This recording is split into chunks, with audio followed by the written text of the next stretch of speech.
Good morning. Welcome to Seconds with Sonya. Yes, we're late. Happy Memorial Day. I hope we're remembering the sacrifices and honoring those who gave all. Some gave all gave some. And because of what they gave their entire life, we are extended some privileges today, and I'm thankful for them. But this morning, let's talk about, is it working or is it wavering? Now, when things work, I don't know about for you, but when things work for me, it makes me happy, satisfies my little soul. But when things don't quite go the way that I planned, and I create this picture in my mind as to why it didn't happen the way it was supposed to happen or the way that I thought it should happen, uh, it puts a little damper on my spirit sometimes. And I'm working on that, as I think we all should. But is it working or is it wavering? So we're going to go to James 1, and we're going to read 2 through, I think, 7. And James is talking to the tribes that have scattered all abroad, and he's just trying to remind them of some things. But in it, he's explaining to them what works and what causes things to waver. And I think we need to be very, very mindful of what's working and what's causing us to waver, because we got to increase our faith, because we're going to need it. We're going to need our faith to help us stand in these last and evil days. So is it working or is it wavering? So James 1, start at verse 2. It says, "My brethren, count it all joy when you fall into divers temptations, knowing this, that the trying of your faith worketh patience. But let patience have her perfect work, that ye may be perfect and entire, wanting nothing. If any of you lacks wisdom, let him ask God, that giveth to all men liberally, and upbraideth not, and it shall be given him. But let him ask in faith, nothing wavering. For he that wavereth is like the wave of the sea, driven with the wind and tossed. For let not a man think that he shall receive anything of the Lord. A double-minded man is unstable in all his ways." Now listen, we don't want to be double-minded, and we don't want to be unstable. And I read down to verse 8. We don't want to be double-minded, and we don't want to be unstable. And we have to understand that things work together. There's a song that says all things work together for the good of those who love the Lord. And it's scripture too. But you have to remember, one thing is working another thing.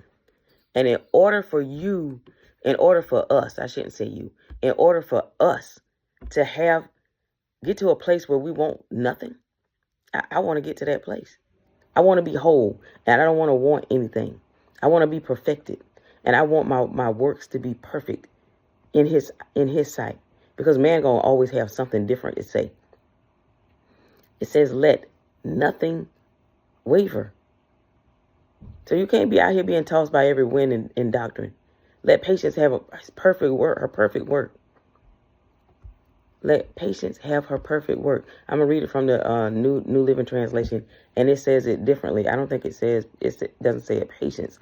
If you need wisdom, ask our generous God, and he will give it to you. He will not rebuke you for asking, but when you ask him, be sure that your faith is in God alone. Do not waver. For a person with divided loyalty is as unsettled as the wave of the sea that is blown and tossed by the wind. Such people should not receive anything from the Lord. And we don't want to be like that. It says, for you know that when your faith is tested, your endurance has to grow. And so let it grow. For when your endurance is fully developed, you will be perfect and complete, needing nothing. So we need to let it work. We don't want it to waver, because your faith work is your patience. One version says endurance, the other one says patience. But we get to a place where we want for nothing, and we can ask anything and he'll give it to us, because we've gotten to a place where we're not wavering. We don't have to worry about falling away, and he doesn't worry about us falling away, because we're going to stand the test of time, because we know that he's right there with us. So let's let it work. It might not be going the way that you thought it was going to go. Let it work. It might be working something out of you that you don't need at the next level. So let's stop holding ourselves back. Let's level up. Is it working or is it wavering? Let your faith work. Let it do a perfect work in you. so that your patience may increase. That's a fruit of the Spirit. They all kind of work together. If you can have patience, you can suffer long. All the rest of them, they kind of come easy. Patience is the hardest one for me. Is it working or is it wavering? Let it work. And if you see that it's not working, if you see that you're wavering, it's time for us to ask God for wisdom and let him perfect us and perform the good work that he has started in us. Have an amazing day. Let it work.